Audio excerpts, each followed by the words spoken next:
কাহিনীটা এমন এক ভিন্ন ধারার যুগান্তকারী ডাক্তারকে নিয়ে, যিনি ভারতের মেডিসিনাল বায়োলজির জগৎটাকে পাল্টে ফেলতে চেয়েছিলেন। ভারতের ইনভিট্রো ফার্টিলাইজেশন বা সোজা কথায় টেস্ট টিউব বেবি পদ্ধতির জনক বলা হয় এই বাঙালি ডাক্তারকে। তিনি ডক্টর সুভাষ মুখোপাধ্যায়। আজ শোনাবো তাঁর কৃতিত্বের কথা, যার নাম জীববিদ্যার গবেষণার ক্ষেত্রে চিরস্মরণীয়। বাংলা ও বাঙালি নিয়ে কত স্মৃতি, কত কথা। তার কিছু পেয়েছে বহু পরিচিতি, কিছু বিস্মৃতি। এবার এরকমই বিস্তৃত হয়ে যাওয়া বাঙালির অবদানের কথা তুলে ধরবো আমরা। কৃতি বাঙালিদের সেই সব কাজ যা দেশে ও দেশের বাইরে দৃষ্টান্ত তৈরি করেছে। সময়ের পাতা থেকে সেই সব তথ্য এনে দেব জানার পরিসরে। শুরু হলো ব্রততী পরম্পরা ডিজিটাল নিউজের বিশেষ নিউজ সেগমেন্ট, ফিরে দেখি বাঙালি কৃতি।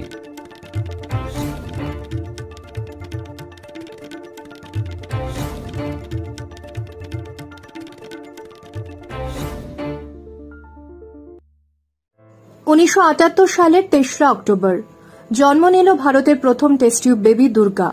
ভালো নাম কানুপ্রিয়া আগরওয়াল। আর তার জন্মের পিছনে প্রধান ভূমিকা ছিল যে ব্যক্তির, তিনি একজন বাঙালি চিকিৎসক, নাম ডক্টর সুভাষ মুখোপাধ্যায়। ভারতের প্রথম টেস্ট টিউব বেবির জন্মদাতা। মাত্র 67 দিন আগেই দুই ব্রিটিশ বৈজ্ঞানিক প্যাট্রিক স্টেপটো ও রবার্ট জিওফ্রি এডওয়ার্ডসের তত্ত্বাবধানে জন্ম নিয়েছিল বিশ্বের প্রথম test tube baby.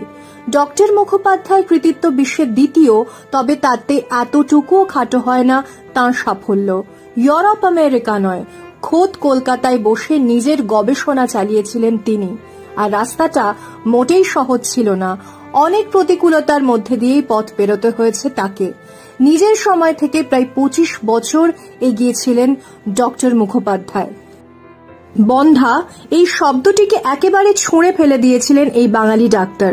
Human gonadotropic hormone ক্ষরণ করে অতিরিক্ত ডিম্বাণু তৈরির পদ্ধতিও সর্বপ্রথম ব্যবহার করেছিলেন ডক্টর মুখোপাধ্যায়।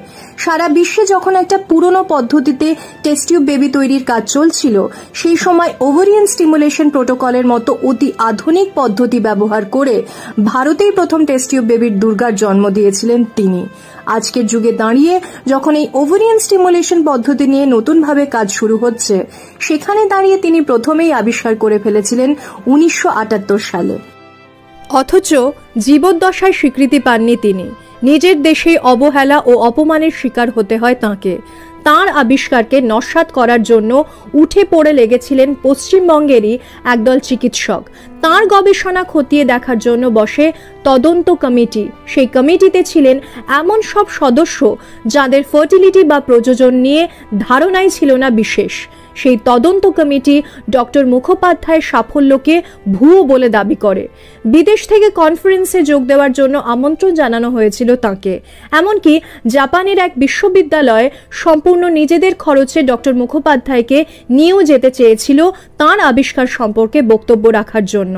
তাকে যেতে তো দেওয়াই হয়নি, উল্টে তাঁর বিদেশ যাত্রার ওপর নিষেধাজ্ঞাও জারি করা হয়।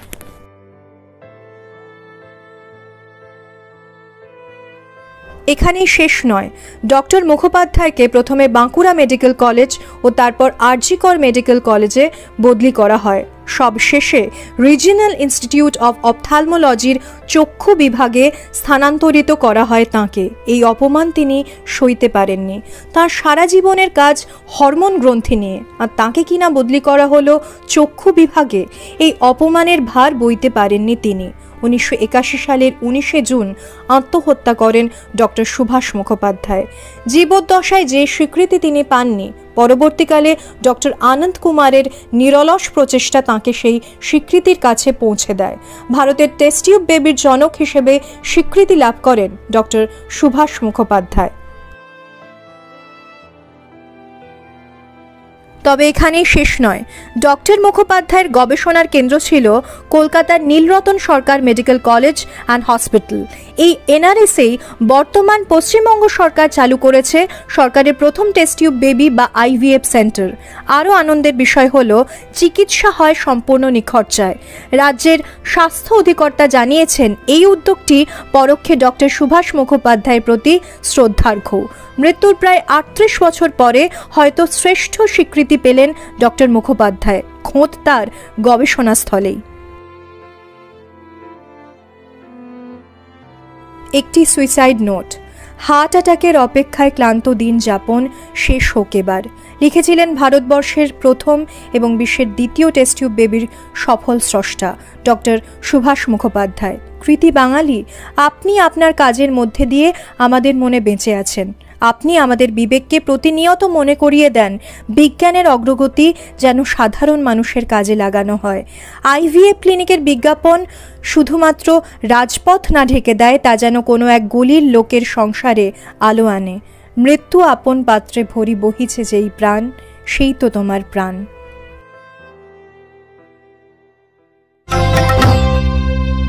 তিনি ছিলেন এই বাংলা তথা ভারতের নারী অধিকার রক্ষা আন্দোলন ও মহিলা স্বনির্ভরতা কর্মযজ্ঞের এক প্রাতঃস্মরণীয় ব্যক্তিত্ব।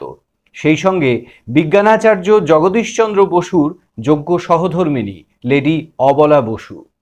পরাধীন ভারতের নাগরিক মনে নবজাগরিত চেতনা যখন নানা কৃতিত্বের প্রকাশ ঘটাচ্ছে, তখন এই মানুষটিও নিজের প্রতিভার বিকাশ ঘটিয়েছেন সময়ের ধারাবাহিকতায়। কবিগুরু ভগিনী নিবেদিতা, দেশবন্ধুর মতো আরও কৃতি মনীষীর সান্নিধ্যে লেডি অবলা বসুও উন্নত চিন্তাধারার পরিচয় দিয়েছেন আগামীর জন্যে।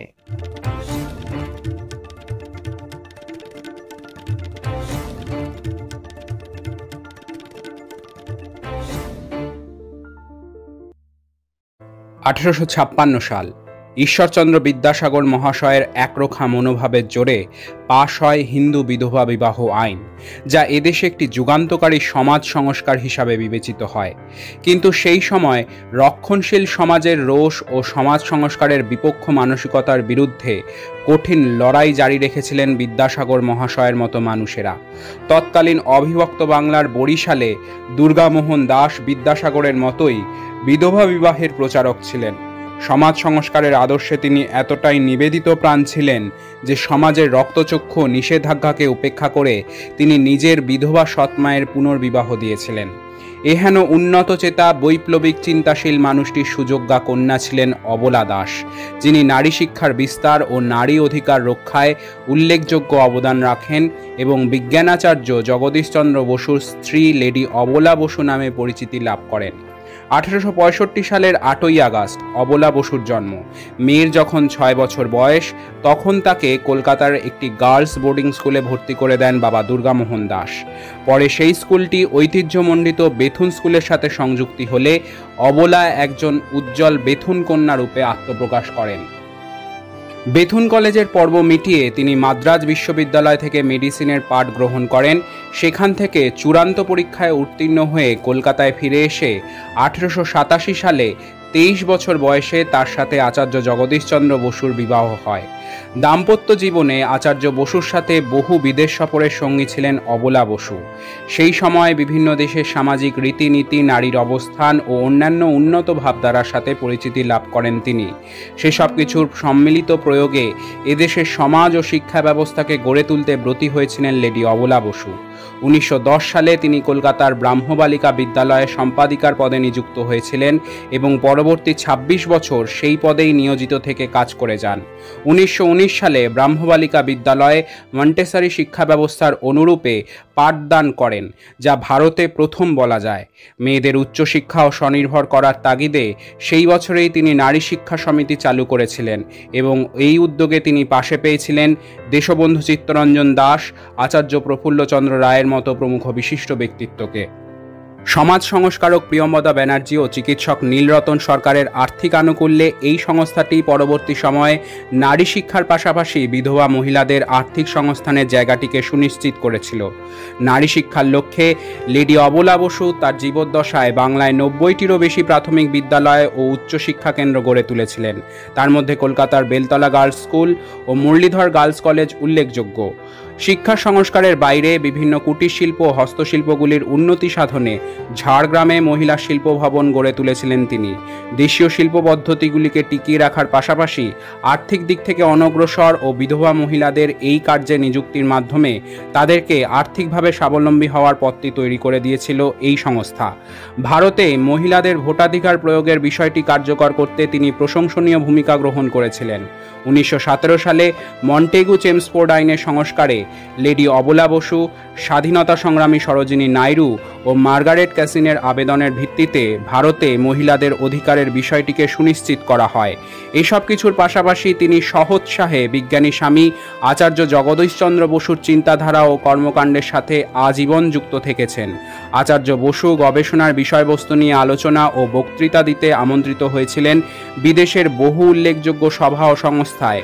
তার সঙ্গী ছিলেন লেডি বসু।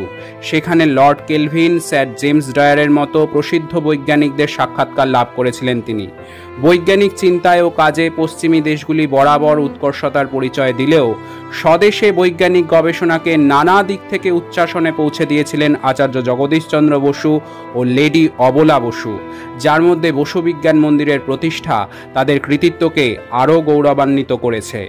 এই বিষয়টির উপরেও আমাদের প্রতিবেদন থাকবে আগামী কোনো পর্বে।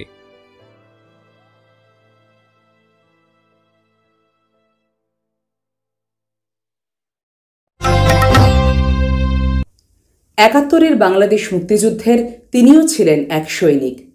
আগ্নেয়াস্ত্র হাতে রণাঙ্গনে শত্রুনিধন নয়, তিনি লড়ছিলেন মানুষের প্রাণ বাঁচাতে।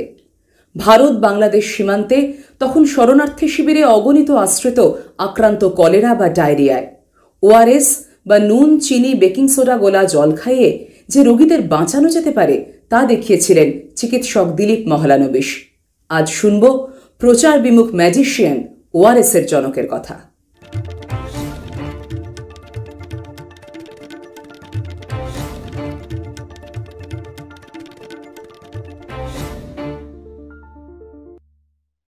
ডায়রিয়া বা অন্যান্য যে কোনো পেটের রোগে এখন যেই জিনিসটি সবার আগে চিকিৎসকরা খেতে বলেন তা হলো ওআরএস।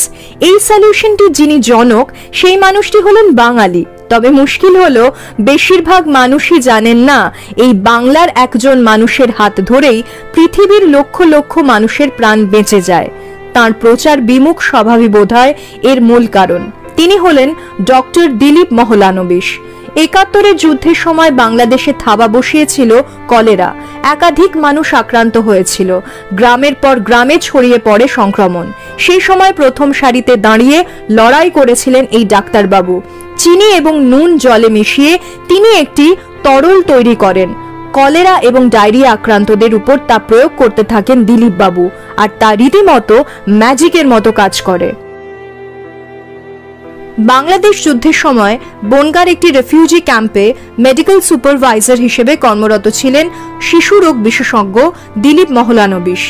সেই সময় পরিস্থিতি নিয়ন্ত্রণে আনতে কলকাতায় অবস্থিত Johns Hopkins University Center for Medical Research and Training এর সহায়তায় কলেরা রোগীদের ওরাল রিহাইড্রেশন থেরাপি দেওয়া শুরু করা হয়।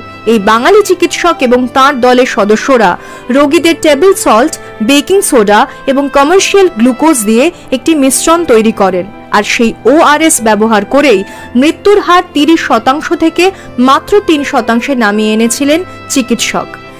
কৃতি এই চিকিৎসকের জন্ম 1934 সালে। গত শতাব্দীর 6-এর দশক থেকেই মূলত প্র্যাকটিস শুরু করেন দিলীপ বাবু। 1964 সাল থেকে শুরু করেন ওআরএস সংক্রান্ত গবেষণার কাজ। পরে 1973 সালে জন হপকিন্স মেডিকেল জার্নালে প্রকাশিত হয় তাঁর গবেষণাপত্র। পাশাপাশি ল্যান্সেট পত্রিকাও তাঁর গবেষণাকে স্বীকৃতি দেয়। 8-এর দশকের মাঝামাঝি সময় থেকে 9-এর দশকের গোড়া পর্যন্ত বিশ্ব সংস্থার ডায়রিয়া সংক্রান্ত কর্মসূচির মেডিকেল অফিসারের দায়িত্বে ছিলেন তিনি। সেই সঙ্গে আইসিডিডিআর বাংলাদেশের অধিকর্তাও ছিলেন। 1994 সালে রয়্যাল সুইডিশ একাডেমি অব সায়েন্সের বিদেশি সদস্য হিসেবে নির্বাচিত হন দিলীপ বাবু। 2002 সালে পান পলিন পুরস্কার, পরে 2006 সালে পান প্রিন্স মাহিডাল অ্যাওয়ার্ড।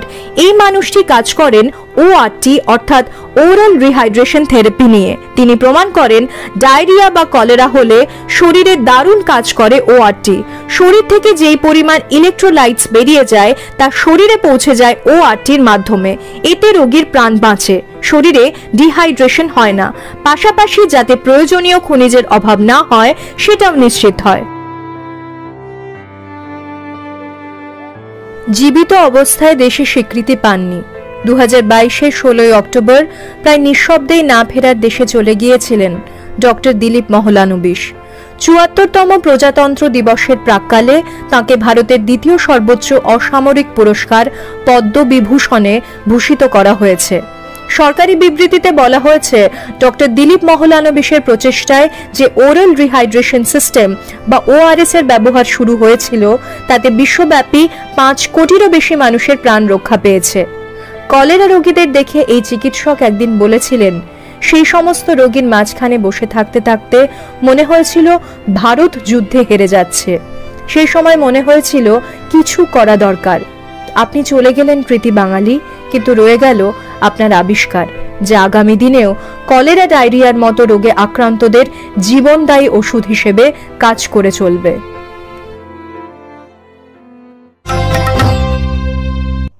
সাংবাদিকতা গণতন্ত্রের চতুর্থ স্তম্ভ, আর সেই নিরিখেই সাংবাদিকতার পরিবর্তন ঘটিয়ে বাংলা তথা পরাধীন ভারতের জনগণের রাজনীতি, সমাজনীতি ও বিবিধ সংস্কৃতি সম্পর্কে সচেতনতা বৃদ্ধিতে এক যুগান্তকারী পদক্ষেপ নিয়েছিলেন মডার্ন রিভিউ ও প্রবাসী পত্রিকার প্রতিষ্ঠাতা সম্পাদক রামানন্দ চট্টোপাধ্যায়। ব্রিটিশ রাজশক্তির কঠোর নিষেধাজ্ঞাকে উপেক্ষা করেই তিনি নির্ভীক সাংবাদিকতার পরিচয় দিয়ে গেছেন। ছিলেন রবীন্দ্রনাথ ঠাকুরের বিশ্বস্ত বন্ধু। ভারতের সাংবাদিকতা ও জাতীয়তাবাদী কর্মকাণ্ডে রামানন্দ চট্টোপাধ্যায়ের অনন্য অবদান সম্পর্কে আজকের এই কৃতি বাঙালি পর্ব।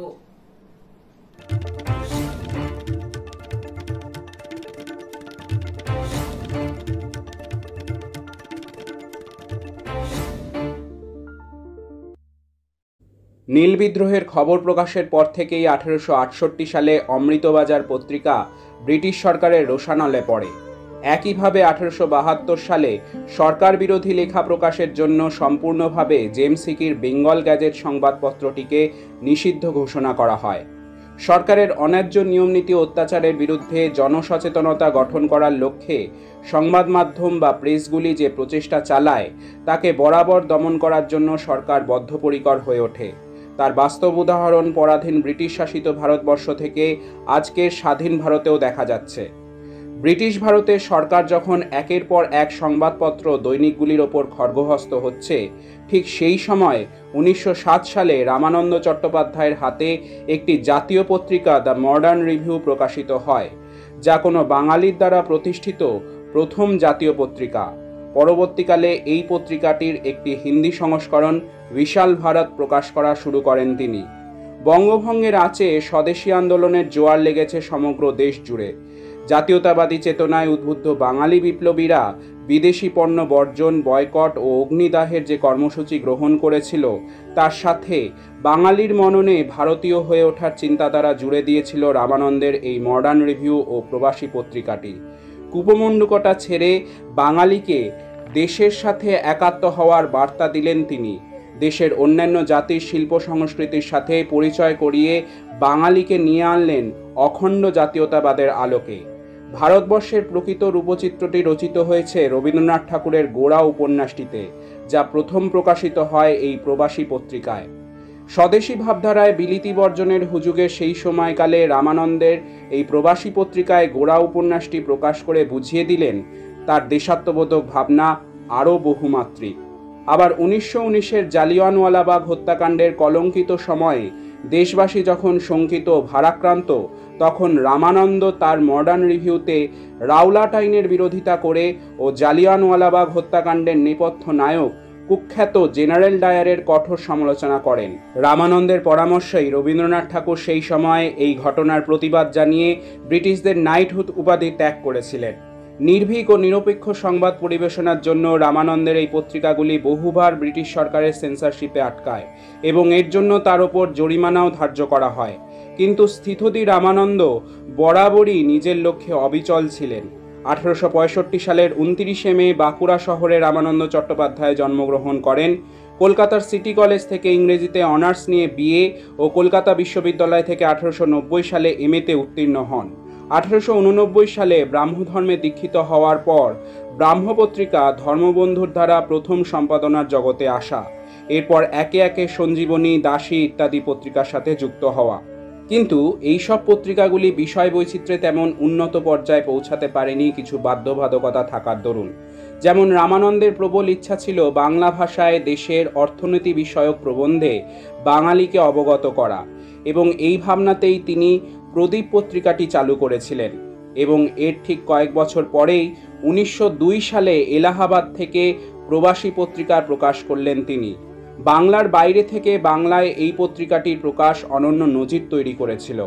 1908 রামানন্দ এলাহাবাদ ছেড়ে কলকাতায় চলে আসার পর কুন্তলিন প্রেস থেকে এই পত্রিকাটি ছাপা হতো। প্রবাসীর প্রথম সংখ্যায় রবীন্দ্রনাথ ঠাকুর লিখলেন, প্রবাস কোথাও নাহিরে, নাহিরে জনমে মরণে। রবীন্দ্র সাহিত্যের একটি বিরাট অংশ জুড়ে রয়েছে এই প্রবাসী পত্রিকা। রবীন্দ্রনাথের বহু ছোট গল্প, কবিতা, উপন্যাস, রাজনৈতিক প্রবন্ধ ছাপা হয়েছিল এই পত্রিকায়। রক্তকরবী নাটকটি প্রথম প্রকাশিত হয় এই প্রবাসীতেই। এই পত্রিকায় বিবিধ বিষয়ের মধ্যে আবিষ্কারের গল্প, শিক্ষা ও সমাজবিজ্ঞান, ভ্রমণ বৃত্তান্ত ও মূলধারার বৈজ্ঞানিক রচনাও ছাপা হতো। এই প্রসঙ্গে বিজ্ঞানাচার্য জগদীশচন্দ্র বসুর উদ্ভিদের সাড়া দেওয়ার ঘটনাটি আবিষ্কার সংক্রান্ত প্রবন্ধ প্রকাশিত হয়। দেশের অন্যান্য জনজাতি ভাষা সাহিত্যের বাংলা অনুবাদ প্রকাশ করে আদিবাসী জীবন সমস্যার কথা তুলে ধরা হয় এই প্রবাসীতে। রচনার পাশাপাশি অবনীন্দ্রনাথ ঠাকুর সহ নন্দলাল বসু, যামিনী রায়, সুখলতা রাও প্রমুখ প্রাতঃস্মরণীয় বাঙালি চিত্রশিল্পীদের কাজ শোভা পেয়েছে এই প্রবাসী পত্রিকায়। এসবের মাধ্যমেই বাঙালিকে ভারতীয় ভাবনায় জারিত করতে রামানন্দের প্রবাসী পত্রিকা অত্যন্ত গুরুত্বপূর্ণ ভূমিকা গ্রহণ করে এবং পত্রিকার সম্পাদনায় বিষয়গুলিকে আধুনিকতার আঙ্গিকে প্রকাশ করে বাঙালি তথা দেশবাসীর মনন চর্চার যে উত্তরণ ঘটিয়েছিলেন, সেই জন্যে রামানন্দ চট্টোপাধ্যায়কে ভারতের আধুনিক সাংবাদিকতার জনক রূপে গণ্য করা হয়। রবি ঠাকুরের যোগাযোগ উপন্যাসের কুমুর কথা মনে আছে? দাদা বিপ্রদাসের কাছে কত কিছু শিখেছিল সে। এত শিখিয়েও অবশ্য বিপ্রদাস কুমুর অন্ধ সংস্কার দূর করতে পারেনি। তবে বঙ্গদেশের ঠাকুর বাড়িটি সব দিক থেকে অন্যরকম।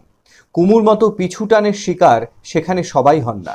যেমন গুণেন্দ্রনাথ ঠাকুর ও সৌদামিনী দেবীর কন্যা সুনয়নী। খুব অল্প বয়সে বিয়ে হওয়ার পরে জোড়াসাঁকোর 5 নম্বর বাড়িতে শুরু হয়েছিল তাঁর সংসার। ফলে খুব কাছ থেকেই দেখতে পেতেন নিজের 2 দাদা অবনীন্দ্রনাথ ও গগনেন্দ্রনাথের ছবির জগৎ। হয়ে উঠেছিলেন এক ব্যতিক্রমী চিত্রশিল্পী। আজ কৃতি বাঙালি বিভাগে শুনব সুনয়নীর জীবন কথা।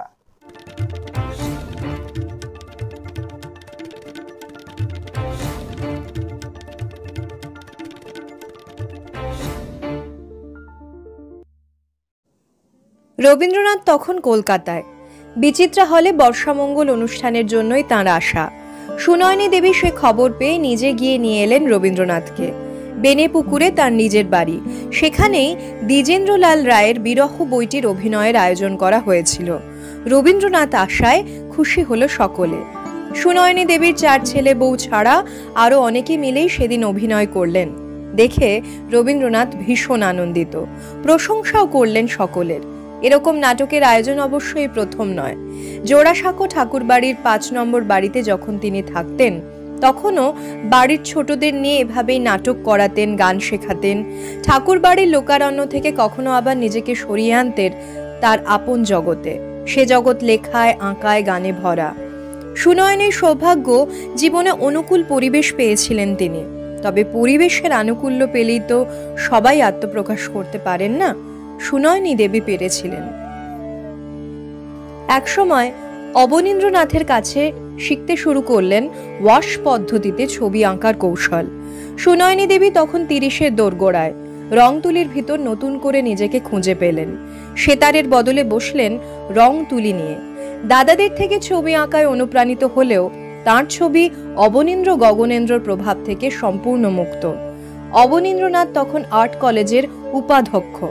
গগনেন্দ্রনাথ সুনয়নী দেবীর ছবি দেখে মুগ্ধ হয়ে অবনীন্দ্রনাথকে সার্টিফিকেট লিখে দেওয়ার অনুরোধ করলেন, কিন্তু তিনি রাজি হননি। বলেছিলেন, ও যে ধারায় ছবি আঁকছে তার জন্য আমায় আর সার্টিফিকেট লিখে দিতে হবে না। পরে দেশের লোকের কাছ থেকে ও নিজেই সার্টিফিকেট আদায় করে নেবে। তেমনটাই হলো। এই ভিন্ন ধারার ছবি সুনয়নী দেবীকে পরবর্তীকালে নিজের পরিচয় গড়তে সাহায্য করলো। দেশ বিদেশে ছড়িয়ে পড়ল ছবিগুলি। 1927 সালে লন্ডনের উইমেন্স আর্ট ক্লাবে তাঁর ছবির প্রদর্শনীয় হয়। তাঁর পুত্র বিদেশে নিয়ে গিয়েছিলেন মায়ের আঁকা বেশ কিছু ছবি। সেগুলি সমাদৃত হয়েছিল। কয়েকটি ছবি বিক্রিও হলো সেখানে। 20 শতকের শুরুতে সুনয়নী দেবী আঁকলেন আত্মপ্রতিকৃতি। সালটা 1920। সেখানে ফুটে উঠল ওয়াশ পদ্ধতিতে আঁকা নিজের স্থির লক্ষ্য দৃষ্টি। আত্মপ্রতিকৃতিতে নিজেকে যেভাবে প্রকাশ করলেন তা যেন অন্তরেরই কথা। লক্ষ্য স্থির না হলে কিভাবে আলাদা হয়ে উঠবেন সবার চেয়ে? সুনয়নী দেবীর ছবিতে প্রধানত একাকী মেয়েদের আনাগোনা। সুনয়নী দেবীর ছবি ও ছবির নিজস্বতার কথা হয়তো আজ আর তেমন কারো মনে নেই, তবে সত্যজিৎ রায়ের মনে ছিলেন তিনি। 1974 সাল তখন। কলকাতায় নিজের বাড়িতে শিল্প নিয়ে পৃথ্বীশ নিয়োগীর সঙ্গে সত্যজিতের এক দীর্ঘ আলোচনা। সেখানে তিনি সুনয়নী দেবীর ছবির আলো ছায়ার কাজ, রঙের ব্যবহার নিয়ে কথা বলেছেন। একদিকে সংসারী আর একদিকে সংসার বৈরাগী শিল্প সাধিকা, এই দুই নিয়েই সুনয়নী দেবী। তাঁর এই নিজস্ব যাপন 20 শতকের স্বাধীনচেতা মেয়েদের কাছে বেশ গর্বের ছিল। দায়িত্বশীলা মা হয়েও, বড় সংসারের গৃহিণী হয়েও তিনি ছবি আঁকলেন অজস্র। পাতার দুদিকে আঁকা ছবিগুলির মধ্যে পেন্সিলের দাগ নেই, আছে কেবল রং তুলির ব্যবহার। এর থেকেই বোঝা যায় তার আত্মপ্রত্যয়ী মনটার কথা। এও বোঝা যায় ছবি কেমন হবে তা নিয়ে কখনোই তিনি চিন্তিত ছিলেন না। তিনি এঁকেছেন আপন খেয়ালে। ভারতের আধুনিক চিত্রকলার জগতে সুনয়নী দেবী প্রথম মহিলা চিত্রশিল্পী যিনি লোকশিল্পকে এনেছেন। ছেলেবেলা থেকে তাঁর পৌরাণিক ছবির প্রতি ভালোবাসা ছিল। খুব পছন্দ করতেন কালীঘাটের পটচিত্র। তার পটের ধারাকে নিজের ছবিতে বহু যত্নে স্থান দিলেন। তাঁর ছবির বিশেষত্ব এখানেই। ছবিগুলির চরিত্রদের আধবোজা, সম্প্রসারিত চোখ ও লম্বা ভুরু এক অন্য মাত্রা এনে দিল, যা পরবর্তীকালে যামিনী রায়কে ভীষণভাবে অনুপ্রাণিত করে। তবে সুনয়নী দেবীর জীবনে ছবি আঁকা স্থায়ী হয়েছিল মাত্র 1.5 দশক। স্বামীর মৃত্যুর পর রং তুলির জগৎ থেকে তিনি সম্পূর্ণ সরে আসেন। নিজের মতো বাঁচতে চাওয়া মানুষদের এই সরে আসার স্বাধীনতা আছে, সুনয়নী দেবীরও ছিল। তবে এই 15 বছরের সৃষ্টির ভিতর আঁকা রইল তার নিজস্ব ইচ্ছে অনিচ্ছের রং ও রেখা। এখন এই সমাজের মেয়েদেরও আত্মপ্রকাশের পথ দেখাতে পারে সুনয়নীর জীবন কথা।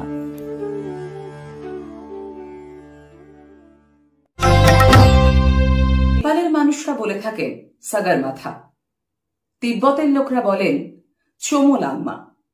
সব ছাড়িয়ে ব্রিটিশদের দেওয়া নাম এভারেস্ট সর্বজনবিদিত। কিন্তু এই নামের রহস্যের মধ্যে লুকিয়ে বাঙালি গণিতবিদ প্রয়াত রাধানাথ সিকদারের নাম। 1856 সালে মহান এই গণিতজ্ঞের কৃতিত্বে 15 নম্বর শৃঙ্গের মাপ শেষ হয়, কিন্তু পরাধীন ভারতে তিনি স্বীকৃতি পাননি। রয়্যাল জিওগ্রাফিক্যাল সোসাইটির উদ্যোগে জর্জ এভারেস্টের নামে নামকরণ হয় বিশ্বের সর্বোচ্চ শৃঙ্গের। মাঝখানে হারিয়ে যান রাধানাথ সিকদার। আজ কৃতি বাঙালি বিভাগে স্মরণ করব তাকে।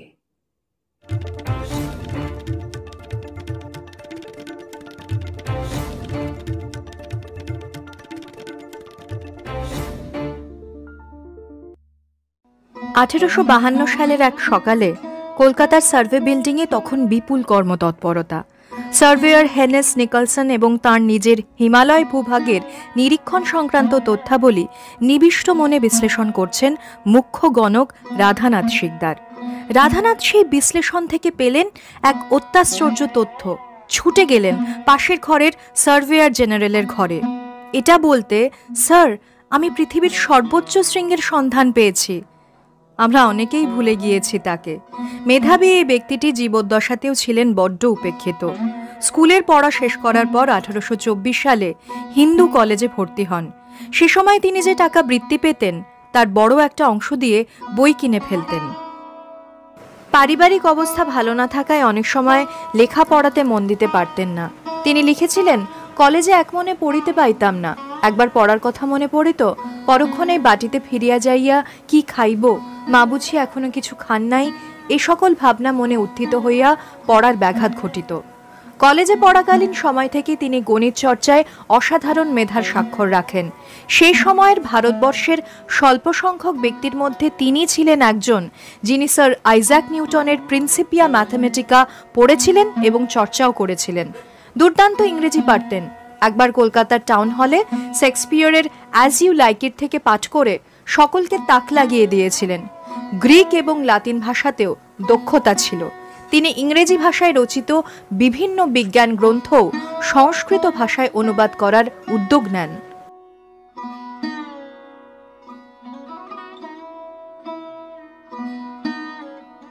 যখন ডিরোজিও শিক্ষকতা শুরু করলেন, তার সান্নিধ্যে থাকা প্রাণোচ্ছল তরুণেরা তার প্রভাবে প্রভাবিত হতে শুরু করল।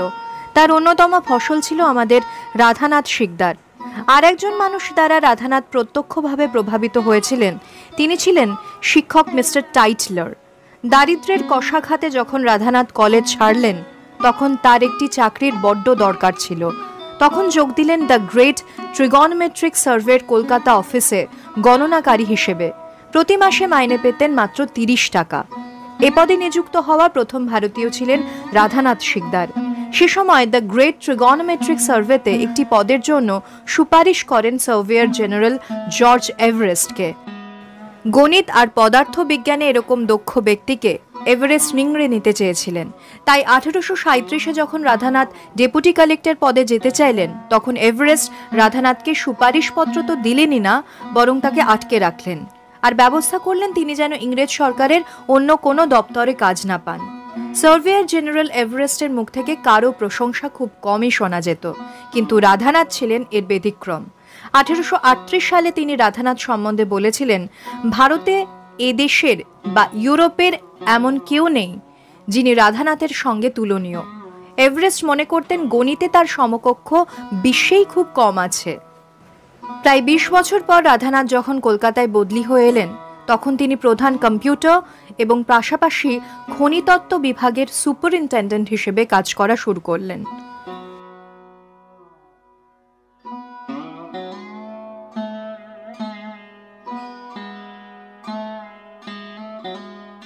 এর কিছুকাল পরে কর্নেল ওয়ার নির্দেশে রাধানাথ হিমালয়ের বরফে ঢাকা কিছু পর্বতশৃঙ্গের উচ্চতা মাপার কাজ শুরু করলেন। তখনকার সময়ে নাম না রাখা হিমালয়ের পর্বতশৃঙ্গগুলি সূচিত হল রোমান সংখ্যা দিয়ে। এরকম একটা শৃঙ্গ ছিল পিক 15। রাধানাথের নেওয়া প্রায় 6টি রিডিং প্রমাণ করল পিক 15-এর উচ্চতা 29,017 ফুট, যা পুরনো মাপ অনুযায়ী উচ্চতম পর্বতশৃঙ্গ কাঞ্চনজঙ্ঘার চেয়েও বেশি উঁচু। এরপর বড় সাহেব কর্নেল ওয়া নিজে তথ্যটি যাচাই করে জনসমক্ষে স্বীকৃতি দিলেন এই পিক 15ই হল বিশ্বের সবচেয়ে বড় পর্বতশৃঙ্গ। কিন্তু এর নাম কি হবে? তখন কর্নেল ওয়া নিজের পুরনো প্রভুকে একজন বাধ্যভৃত্যের মতো খুশি করতে চাইলেন। তিনি রয়্যাল জিওগ্রাফিক সোসাইটিতে একটি চিঠি লিখে পিক 15কে মাউন্ট এভারেস্ট নামের প্রস্তাব জানালেন। যে শৃঙ্গ আবিষ্কার বা পরিমাপে এভারেস্টের কোনো ভূমিকাই ছিল না, তার নাম হয়ে গেল মাউন্ট এভারেস্ট। রাধানাথ রয়ে গেলেন উপেক্ষিত। জরিপের জন্য অত্যন্ত প্রয়োজনীয় বই manual of surveying for India প্রকাশিত হয় 1851 সালে। থুলিয়ার কর্তৃক 3য় সংস্করণ থেকে তার অবদানটুকু রেখে স্বীকৃতি লোপাট করে দেওয়া হয়। আর এদিকে আমরাই বা কজন মনে রেখেছি তাকে? শুধু রাধানাথের গণিতের জ্ঞান বা অন্যান্য অবদানের স্বীকৃতি দিয়ে জার্মানির বাভেরিয়ান শাখার বিখ্যাত ফিলসফিক্যাল সোসাইটি তাকে তাদের সদস্য নির্বাচিত করে। সে সময় ভারতীয়দের মধ্যে তিনিই প্রথম এই সম্মান লাভ করেছিলেন।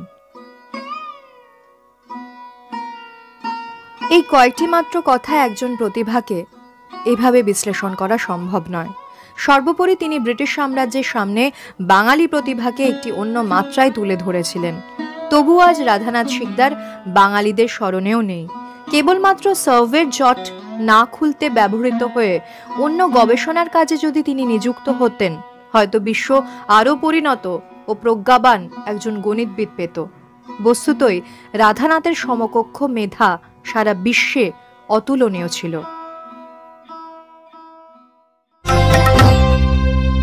পণ্ডিত রাজেন্দ্রলাল একসময় লিখেছিলেন, অধুনাতম বঙ্গীয় কবিবৃন্দের মধ্যে শ্রীযুক্ত রঙ্গলাল বন্দ্যোপাধ্যায় মহাশয় সর্বশ্রেষ্ঠ বলিয়া প্রসিদ্ধ আছেন।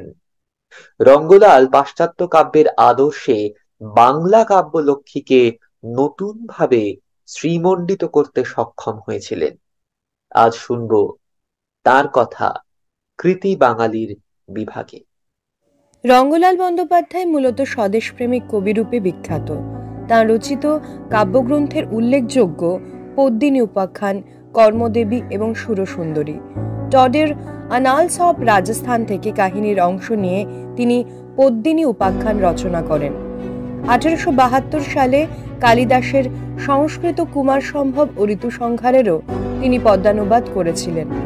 একই বছরে প্রকাশিত নীতি কুসুমাঞ্জলি তাঁর অপর পুস্তিকা, যা সংস্কৃত নীতি ও তত্ত্বমূলক কবিতার অনুবাদ। 1879 খ্রিস্টাব্দে রচিত কাঞ্চি কাবেরী কাব্যগ্রন্থ প্রাচীন ওড়িয়া কাব্যের অনুসরণে লিখিত। রঙ্গলাল বন্দ্যোপাধ্যায় উৎকল দর্পণ নামে ওড়িয়া ভাষায়ও একটি সংবাদপত্র প্রকাশ করেন। তাঁর কলিকাতা কল্পলতা গ্রন্থটি সম্ভবত বাংলা ভাষায় প্রথম কলকাতার পূর্ণাঙ্গ ইতিহাস। ইংরেজি প্রভাবিত বাংলা সাহিত্যের তিনি অন্যতম পথপ্রদর্শক। বাংলা সাহিত্যে রঙ্গলাল বন্দ্যোপাধ্যায়ের কথা আলোচনা করতে গেলে গুপ্ত কবি অর্থাৎ ঈশ্বরচন্দ্র গুপ্তের কথা স্বাভাবিকভাবে এসে পড়ে। কারণ রঙ্গলাল ছিলেন ঈশ্বরচন্দ্রের ভাবশিষ্য এবং তার সম্পাদিত সংবাদ প্রভাকর পত্রিকাতেই রঙ্গলালের লেখালেখির সূত্রপাত।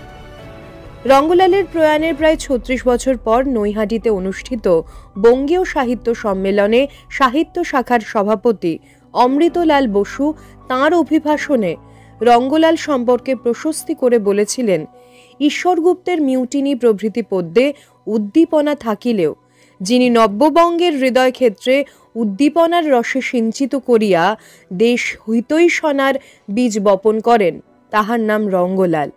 জাহাজ মেরামত করার জন্যে খিদিরপুর প্রসিদ্ধ, কিন্তু এখানে একসময় বড় বড় কয়খানি জাহাজ প্রস্তুত হইয়াছিল।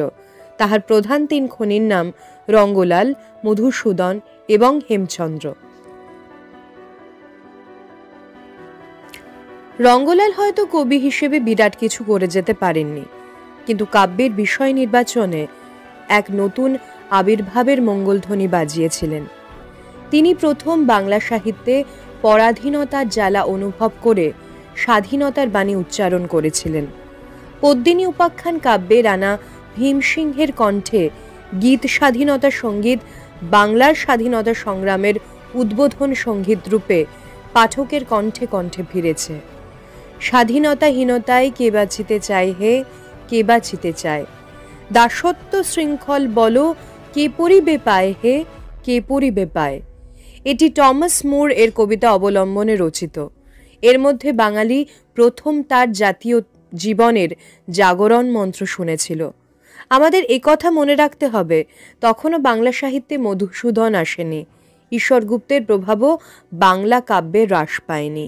এই অবস্থায় রঙ্গলালের কৃতিত্ব অনস্বীকার্য।